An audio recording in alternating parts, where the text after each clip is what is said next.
하나님 말씀 누가복음 19장입니다. 오늘은 누가복음 19장 5절로 7절에 있는 말씀 제가 봉독하겠습니다. 예수께서 그곳에 이르사 우러러 보시고 이르시되 삭개오야 속히 내려오라. 내가 오늘 네 집에 유하여야 하겠다 하시니 급히 내려와 즐거워하며 영접하거늘 뭇 사람이 보고 수군거려 가로되 저가 죄인의 집에 유하러 들어갔도다 하더라. 아멘. 본문 말씀을 가지고 더욱 심히 간절하게 자세를 잡는 믿음이라는 제목으로 5번째 시간 하나님 말씀을 증거하겠습니다. 예루살렘을 향하여 올라가던 예수님께서는 구여리고의 남쪽 1.5km 지점에 있는 신여리고에 들어가시기 직전에 길에서 바디메오를 만났습니다. 거지예요. 길거리에서 생활하고 있습니다. 유대인들로부터 버려진 유대인이에요. 최악의 상황이죠. 예수님이 신여리고에 들어가셔서는 삭개오를 만납니다. 부자예요. 세관장이에요. 세상적으로 보면 성공해서 로마 관리로 영전한 사람이에요. 세상적인 기준에서 보면 하이클래스죠. 신여리고를 들어가기 직전에 만난 바디메오는 최악의 상황의 인생이에요. 신여리고에 들어가서 만난 삭개오는 세상 기준에서 보면 하이클래스예요. 0.1%예요. 그런데 바디메오에게도 구원이 선포되고 삭개오에게도 구원이 선포되잖아요. 이 사람들의 입장을 보면 정반대예요. 그런데 동일하게 구원이 선포됐습니다. 바디메오와 삭개오의 공통점은 더욱 심히 간절하게 자세의 믿음을 보였다는 거죠. 둘 다 하나님의 계명을 알고 있습니다. 나름 하나님의 말씀을 실천하고 있어요. 그 실천의 매뉴얼이 더욱 심히 간절한 자세였어요. 특히 오늘 본문을 기준으로 3일 후에 예루살렘에 예수님이 입성하시기 때문에 바디메오의 사건과 삭개오의 사건은 구원에 대한 최종적 교훈이 되는 거예요. 이걸 전지적 작가 시점이라고 그러죠. 이걸 말하기 위하여 하나하나 사건을 전개해 온 거예요. 여기 3절에 보면 키가 작고 사람이 많았다라고 말해요. 키가 작았다는 것은 자기 자신의 문제잖아요. 내적인 요인이에요. 그것을 극복하려고 힘쓰고 애쓰는 삭개오. 사람이 많았다는 것은 외적인 요인이에요.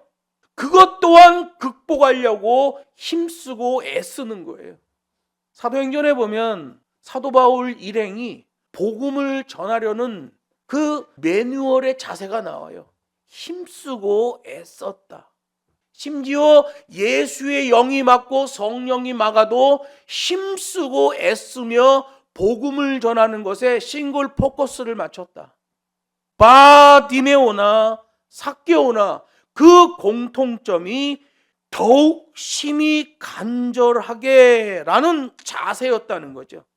그런 믿음이 나와버리니까 장소를 나타내는 부사가 어디로 달려갔다는 의미의 방향성 전치사로 사용돼 버리는 거예요. 문법상 그렇게 될 수가 없는데 그렇게 되는 거예요. 오늘 본문은 이런 정반대의 것 또 공통적인 것을 몰아서 구조화시키는 구문이에요. 왜? 구원론 끝판계시기 때문에 그렇습니다. 다 모아서 탁탁탁탁 구조화시키고 매뉴얼화시키는 거예요. 여러분, 예수를 믿을 때 아유 신난다, 기분 좋다, 이런 거가 내 안에서 반응이 되면 가짜입니다. 예수를 믿을 때 주님, 저는 죄인이군요.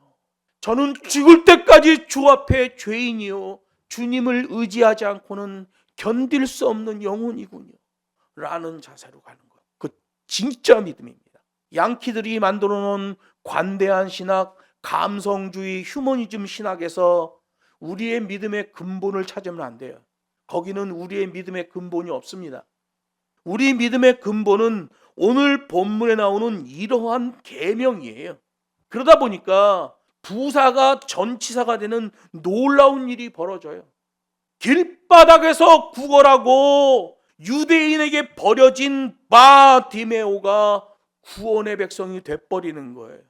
삭개오 같은 사람이 구원 선포의 대상이 돼버리는 거죠. 하나님의 계명을 기준으로 해서 자세의 믿음이 나와지는 것, 부사가 전치사가 돼버립니다. 죄인이 의인되는 역사가 일어나는 거예요. 그래서 성경에 보면 예수님이 참 감람나무와 돌 감람나무에 대한 얘기도 하잖아요. 참 감람나무와 돌 감람나무는 완전히 다른 거예요. 그런데 돌 감람나무를 끊어다가 참 감람나무에 접붙였으니 참 감람나무의 열매를 내야 된다. 포도원의 예를 들면서 말씀하셔요. 그럼에도 불구하고 열매가 나오지 않으면 뿌리채 뽑아서 아낌없이 집어던져 불 때는 쏘시개로 사용하겠다. 이렇게 말씀하셔요. 여러분, 하나님의 복음은 양키들이 말하는 것처럼 헐렁헐렁하고 기분 좋은 복음이 아니에요. 예수께서 생명을 던져 완성하신 구약 복음이란 말이에요. 순종하면 복을 받을 것이요, 불순종하면 저주를 받을 것이다. 이렇게 돼 있는 거예요. 에스겔 33장에 보면 그런 말씀이 있지요. 역전의 법칙이 나옵니다. 하나님이 뭐라고 말씀하시냐면 가령 뭐뭐 하였다고 하자라는 말로 의인과 악인의 입장에 대하여 말합니다. 에스겔 33장에 나오는 역전의 법칙은 종말에 있을 공의의 심판 원리예요. 하나님의 공의로운 심판, 그 원리를 에스겔 33장에 기록해 놓으셨어요. 가령 의인이 있다고 하자. 그가 스스로 믿고, 자기가 구원된다는 거예요. 스스로 믿고 하나님의 말씀을 등한히 하고 죄악을 저지른다고 하자. 그는 그 이전의 모든 의가 사라질 것이요, 그는 지옥에 던져질 것이다. 또 말씀하셔요. 가령 한 악인이 있다고 하자. 저가 하나님의 계명의 말씀을 듣고 자기가 저지르던 죄에서 떠나 법과 의대로 행한다고 하면 저는 죽지 않고 살아날 것이다. 구원을 받게 된다는 거예요. 이게 하나님이 말세에 하실 공의로운 심판의 원리예요. 예수님은 구약을 완성하러 오셨어요. 구약 계명을 완성하러 왔단 말이에요. 왜 구약 계명을 완성합니까? 당시에 유대 종교 지도자들이라고 하는 것들이 하나님의 말씀을 비틀고 왜곡시켜 가짜 신학 장로의 유전을 만들어 놨단 말이에요. 하나님의 말씀이 왜곡돼 있어요. 다 오류가 나는 거예요. 특히 누구? 바리새인, 서기관, 제사장, 이런 사람들이 계속 문제가 나는 거예요. 오늘 본문에 나오는 바디메오의 사건과 삭개오의 사건을 보면 에스겔 33장에 나오는 역전의 법칙, 종말에 있을 공의의 심판의 원리가 그대로 적용되고 있잖아요. 그래서 이 말씀이 구원 계시 끝판왕 완성 계시가 되는 거예요. 내가 믿었다고 믿은 게 아니라니까요. 이 말씀이 정말 그러한가? 하나님의 말씀인가? 이 신학이 하나님의 말씀으로부터 나와진 신학인가? 공의로운 하나님의 말씀이 기준이 되어 있는 신학인가? 이걸 봐야 돼요. 양키들은 관대한 신학입니다. 휴머니즘이에요. 네가 무슨 짓거리를 하든지 네가 믿었으면 너는 구원이야. 그렇게 해서 교회에 사람 많이 나오게 하는 게 양키 신학의 목적이에요. 오늘 본문 5절에 보면 예수님이 말씀하셔요. 삭개오야 속히 내려오라.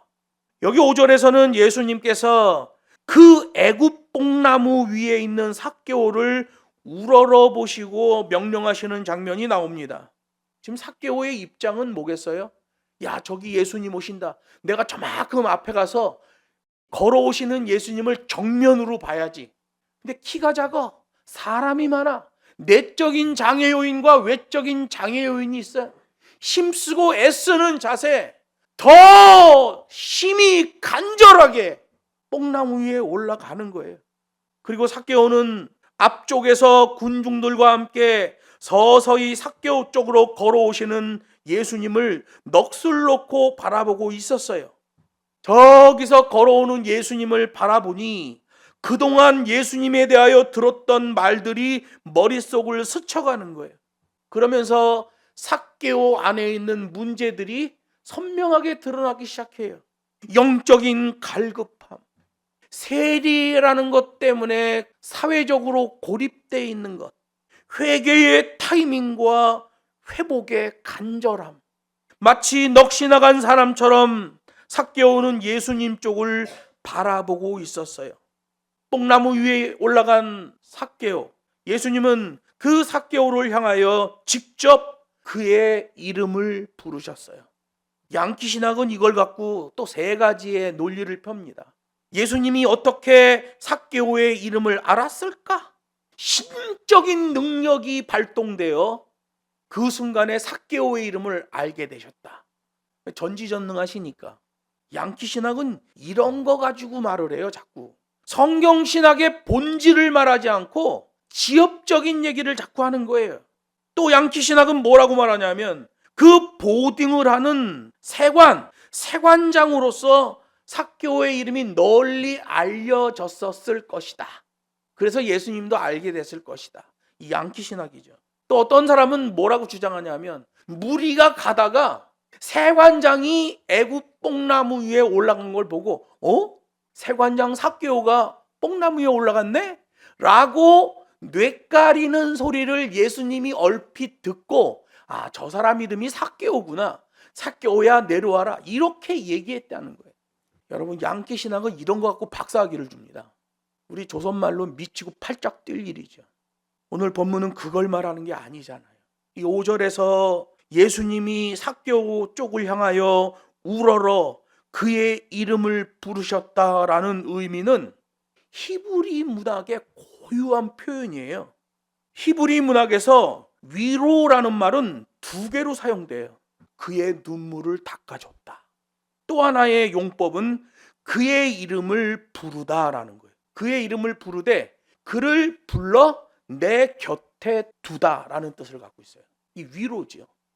영적인 갈급함이 있던 삭개오, 사회적 고립감에 빠져 있는 삭개오, 내가 유대인으로서 어떻게 회개를 해야 될까? 그 간절함, 회복되고 싶은 간절함, 그것 때문에 뽕나무 위에 올라갔어요. 그랬더니 예수님께서 그를 부르셨다. 그의 이름을 부르셨다. 헬라어 성경에서는 파라칼레오라고 되어 있어요. 파라라는 말은 간격이 유지되다라는 뜻이에요. 가까이 있더라도 간격이 유지되다. 간격이 유지되는 상태로 함께 있다라는 의미예요. 칼레오라는 말은 곁으로 부르다라는 말이에요. 이 파라칼레오라는 말은 그의 이름을 불렀다라는 말은 그를 불러서 나랑 어느 정도 간격을 두고 거기에 같이 있게 하다라는 의미가 되는 거예요.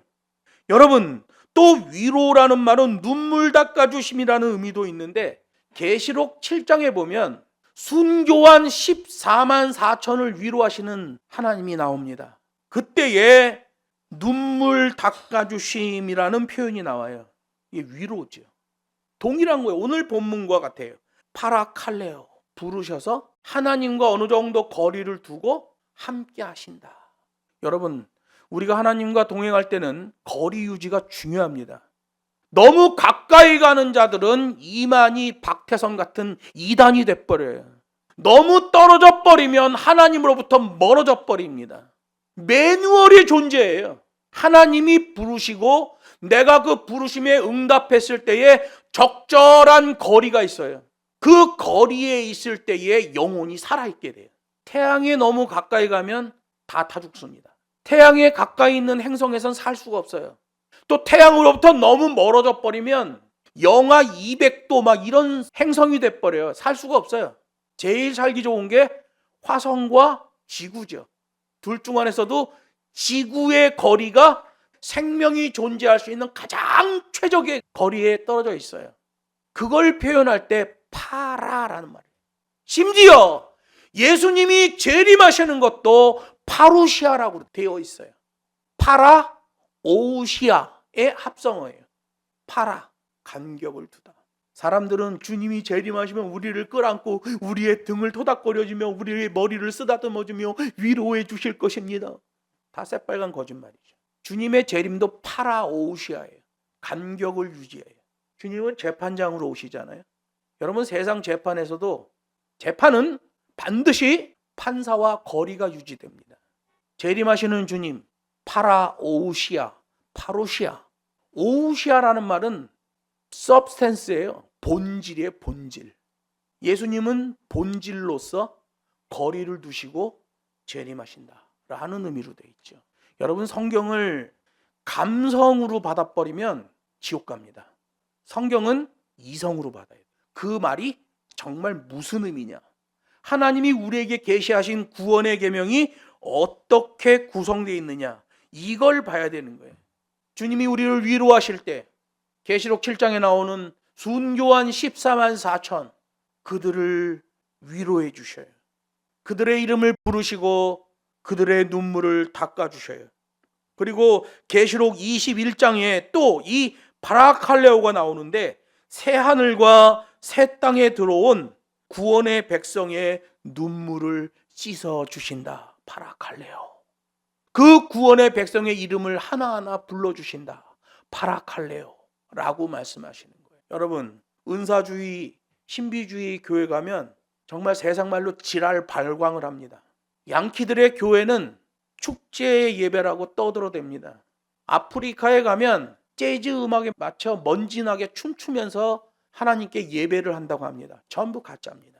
우리 기독교의 예배는 죄인으로서 하나님 앞에 나오는 예배예요. 성경이 그것을 말하고 있어요. 그냥 양키 신학에 오염돼 버리면 전부 그 모양이 돼버리는 거죠. 예수님 당시의 유대교 장로의 유전에 오염돼 있습니다. 다 거기 쫓아가는 거예요. 주님이 말씀하셔요. 이 독사의 자식들아, 소경이 소경을 인도하면 둘 다 구덩이에 빠지느니라. 이렇게 말씀하시잖아요. 파라클레토스, 보혜사. 여러분, 이 눈물을 닦아주시고 이름을 불러주시는 이 위로를 위하여, 그 일을 완성하기 위하여 보혜사가 오시잖아요. 그래서 성경을 보면 예수님을 파라클레토스라고 해요. 또 앞에 파라라는 말이 또 붙죠. 우리를 위로하시고 우리의 이름을 불러주셨다. 파라칼레오. 우리의 이름을 부르시고 우리를 위로하시기 위해서 보혜사가 오셨다. 그 보혜사는 파라클레토스. 그렇기 때문에 더욱 심히 간절하게의 자세의 믿음이 최종적 믿음이고 궁극적 구원의 믿음이 되는 거예요. 감성주의 믿음, 그 믿음 아니에요. 형이상학적인 믿음, 그 믿음 아니에요. 예수께서도 보혜사로 오셨고 예수님이 성령을 약속해 주실 때도 말씀하셔요. 내가 또 다른 보혜사를 보내겠다. 예수님이 보혜사이시고 성령님도 보혜사이셔요. 둘 다 보혜사이신데 파라클레토스라는 말은 곁으로 불려온 자라는 뜻이에요. 보혜사라는 의미가, 원래 의미가 뭐 변호사다 뭐 이런 말을 하지만 그건 영어로 번역된 보혜사를 말하는 거고요. 원문 자체의 보혜사의 의미는 곁으로 불려온 자예요. 그래서 중국어 성경에는 그걸 잘 번역해 놨어요. 하나님이 예수를 차이첸 보내셨다. 어떻게? 보혜사로 보내셨다. 그래서 우리의 곁으로 불려온 자, 이게 보혜사라는 말의 정확한 뜻이에요. 우리 곁으로 불려온 보혜사는 우리의 이름을 부르는 자가 되는 거예요. 보혜사 파라클레토스는 우리에게 오셔서 파라칼레오를 하시는 분이에요. 이 두 단어의 공통점이 뭐예요? 앞에 파라라는 말이 붙어요. 거리를 유지하며 함께하다라는 뜻이죠. 바디메오에게도 삭개오에게도 구원을 선포하실 때에 이걸로 선포하셔요. 그래서 감성주의 신학, 번영신학, 은사주의 다 가짜입니다. 미국의 오순절 교단에 가보면요, 제가 총신에 있을 때 미국 오순절 교단을 한번 연구했는데 거긴 100% 지옥입니다. 그건 예수 믿는 사람이라고 볼 수가 없어요. 정말 너무한 거예요. 하나님 말씀을 너무 뜨문뜨문 바라보기 때문에 자신들의 감성에 붙잡혀 버리는 거죠. 남쪽 신여리고에 들어서시기 직전에 만났던 바디메오, 들어와서 만난 삭개오, 그들을 통해서 최종적 끝판 구원 계시를 보여주고 있는 거예요. 그리고 그들에게서 공통적으로 나왔던 자세의 믿음을 말하는 거예요. 자세의 믿음은 하나님의 계명을 알고 그 계명을 실천하기 위하여 더욱 심히 간절하게 방향성을 가지고 몸부림을 치게 되는 거죠. 그게 믿음이에요. 내가 믿었다고 믿는 게 아닙니다. 하나님의 계명에 의한 자세여야 믿음이에요. 만일 사람이 믿음이 있노라 하고 행함이 없으면 무슨 이익이 있으리요? 그 믿음이 능히 자기를 구원하겠느냐? 이와 같이 행함이 없는 믿음은 그 자체가 죽은 것이니라. 행함이란 뭐예요? 계명에 의한 행함이어야 되는 거예요. 이래도 되겠지라는 행함이 아니에요. 그래서 법과 식대로의 믿음이 중요한 거예요. 성경은 끊임없이 그것을 말씀한단 말이에요. 예수님께서 삭개오의 이름을 불러 애굽 뽕나무에서 내려오게 하시더니 그의 집에 신방을 하시고 식사까지 하겠다라고 말씀하십니다. 이걸 하나님의 의가 나타나는 눈부신 만남이라고 하는 거예요. 그냥 만남이 아니에요. 눈부신 만남이에요. 왜 눈부신 만남이에요? 구원의 빛이 발하여지는 거죠. 빛 대신 주님과의 정확한 코드에 의한 만남이기 때문에 이 만남을 하나님의 의가 나타나는 눈부신 만남이다라고 표현해요. 예수님에 대한 호기심이 있었어요. 영적인 갈급함과 사회적 고립감이 있었어요. 지금 삭개오는 자신의 삶에 뭔가 문제가 있다는 것을 인식하고 회개를 해야 된다는 생각을 하고 있는 거예요. 그런 가운데 파라칼레오, 주님이 삭개오의 이름을 부르셨다. 그러한 영적인 문제 때문에 삭개오에게 더욱 심히 간절한 믿음이 생겼고 예수님을 정면으로 대면하여 만나고 싶은 열정이 나와졌던 거예요. 그러한 삭개오의 자세의 믿음이 그 길을 지나가시던 예수님을 멈춰 서게 하잖아요. 보혜사에 의해 이름이 불리워져 보혜사의 옆에 서게 되었다. 이거 말하는 거예요, 본문이. 보혜사, 파라클레토스. 보혜사의 옆에 서게 되었다. 파라칼레오. 이 두 단어의 조합을 구조화시키는 게 오늘 본문 말씀이에요. 그 구조 속에서 구원이 일어나게 된다 라는 말씀이죠. 나 구원받았네, 너 구원받았네, 우리 구원받았네 그러고 팔딱팔딱거리는 것들은 그냥 지옥의 불쏘시개가 돼버리는 겁니다. 그건 믿음 아니에요.